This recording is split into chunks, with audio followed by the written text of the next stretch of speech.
The starship Eclipse hung in orbit above the dying planet of Xenthar, its sleek metallic hull reflecting the faint glow of the crimson sun.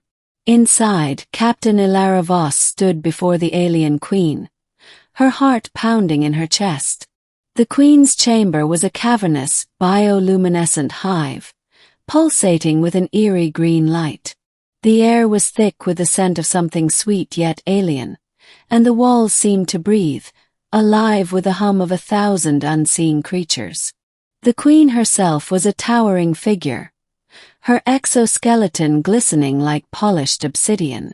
Her multifaceted eyes glowed with an intelligence that was both awe-inspiring and terrifying. She loomed over Elara, her mandibles clicking softly as she spoke in a voice that resonated deep within the human's bones. "You are not like the others," the queen said, her words translated by the neural implant in Elara's brain. "You are unpredictable, creative, resilient. These are qualities my kind lacks. And these are the qualities I need." Elara swallowed hard, her mind racing. She had been captured by the Xentharians weeks ago, along with her crew, after their ship was disabled near the edge of the galaxy. She had expected to be executed or worse, used as a host for the queen's parasitic offspring. But instead, she had been brought before the queen herself, offered a chance to live, if she agreed to a task no Xentharian could accomplish. "What do you want from me?" Elara asked, her voice steady despite the fear clawing at her insides. The queen's antennae twitched, and she leaned closer, her massive form casting a shadow over Elara. "There is a device, hidden deep within the ruins of this planet. It is called the Eclipse Core. It is the key to saving my people from extinction. But the core is protected by a labyrinth of traps and puzzles, designed by an ancient race long gone. My warriors are strong, but they lack the ingenuity to navigate such challenges. You, however, you are different." Elara's mind raced. The Eclipse Core. She had heard rumors of it during her years as a deep space explorer. It was said to be a relic of unimaginable power, capable of bending time and space. But it was also said to be cursed, its secrets guarded by mechanisms that defied logic. "Why should I help you?" Elara asked, her voice tinged with defiance. "You've killed my crew, destroyed my ship. Why would I do anything for you?" The queen's mandibles clicked again, and for a moment, Elara thought she saw something like regret in those glowing eyes. "Your crew is not dead," the queen said. "They are in stasis, awaiting my decision. Complete this task and I will release them. Fail and they will serve as hosts for my offspring. The choice is yours." Elara clenched her fists, her nails digging into her palms. She had no choice. She had to try. The descent to the planet's surface was a nightmare. The shuttle shook violently as it plunged through the atmosphere, buffeted by storms of acid rain. Elara sat alone in the cockpit, her hands gripping the controls as she guided the craft toward the coordinates the queen had provided. The ruins of the ancient civilization loomed ahead, a sprawling maze of crumbling towers and jagged spires, shrouded in a perpetual twilight. As the shuttle touched down, Elara activated her suit's environmental systems, sealing herself inside the protective armor. The air outside was toxic, filled with corrosive gases that would eat through flesh in seconds. She stepped out onto the cracked ground, her boots crunching against the brittle surface. The entrance to the labyrinth was a massive archway, carved with intricate symbols that pulsed faintly with a blue light. Elara approached cautiously, her helmet sensors scanning for any signs of danger. As she crossed the threshold, the symbols flared to life, and the ground beneath her feet began to shift.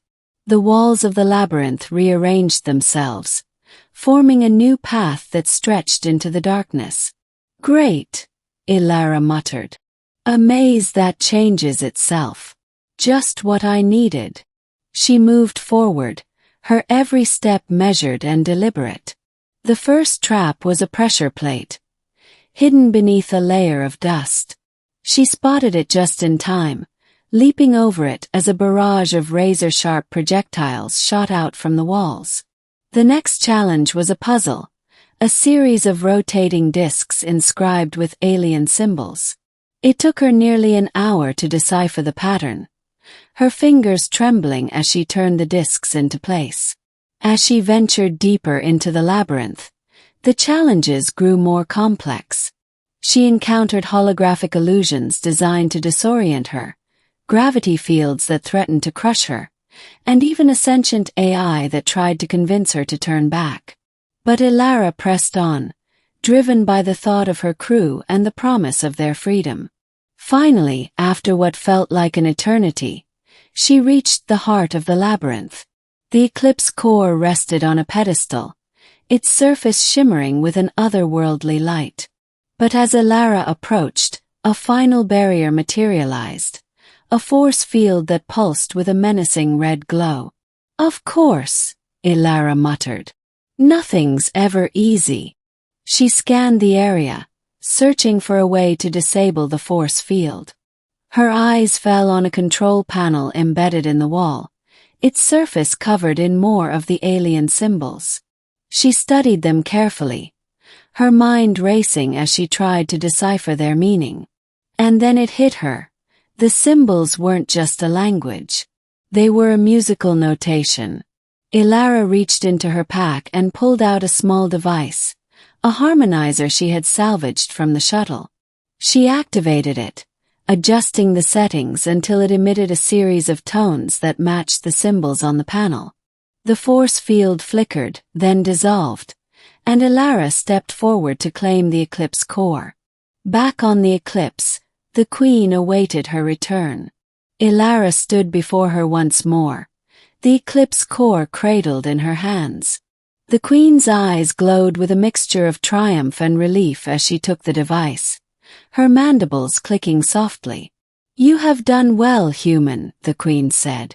"You have proven yourself worthy of my trust." "And my crew?" Elara asked, her voice tight with anticipation. The Queen gestured to a nearby chamber, where the stasis pods containing Elara's crew began to open. One by one, her crewmates emerged, disoriented but unharmed. Elara felt a surge of relief, but it was short-lived. "There is one more thing," the Queen said, her voice lowering. "The Eclipse Core is not just a tool for survival. It is a weapon, capable of unimaginable destruction. My people have been at war for centuries, and this device will ensure our victory. But such power comes at a cost. The core requires a living host to function, a mind to guide its energy." Elara's blood ran cold. "What are you saying?" The Queen's eyes bore into hers. "I am saying that you, Elara Voss, are the only one capable of wielding this power. You have proven your ingenuity, your resilience. You are the key to our salvation." Elara shook her head, backing away. "No, I won't do it. I won't become a weapon for your war." The Queen's expression softened, and for a moment, Elara thought she saw something like sorrow in those glowing eyes. "I understand your fear," the Queen said. "But this is the price of your crew's freedom. The choice is yours."